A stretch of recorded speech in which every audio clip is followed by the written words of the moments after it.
Top quality और consistent performance के लिए सिर्फ सिल्वर पंप नाम याद रखना। સમાચાર અમદાવાદમાંથી આચાર્ય સુનિલ સાગરજીનું ભાષા વિરોધ મુદ્દે નિવેદન સામે આવ્યું। રાષ્ટ્રભાષા હિન્દીનો વિરોધ અને અપમાન ન થવું જોઈએ। ગુજરાતમાં માતૃભાષા ગુજરાતી અને રાષ્ટ્રભાષા હિન્દીનો પણ આદર થાય છે। મહારાષ્ટ્ર કર્ણાટકમાં રાષ્ટ્રભાષા હિન્દીનો વિરોધ ના થવો જોઈએ। ભારતને ઇન્ડિયા નહીં પરંતુ ભારત કહેવું જોઈએ।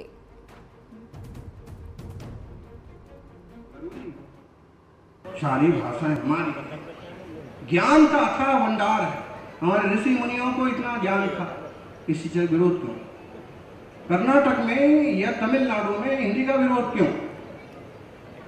भाई ये हमारी राष्ट्रभाषा है, राज्य भाषा। आज गुजरात में बैठे हैं, गुजराती राज्य भाषा है, लेकिन यहाँ राष्ट्रभाषा का भी पूरा सम्मान है।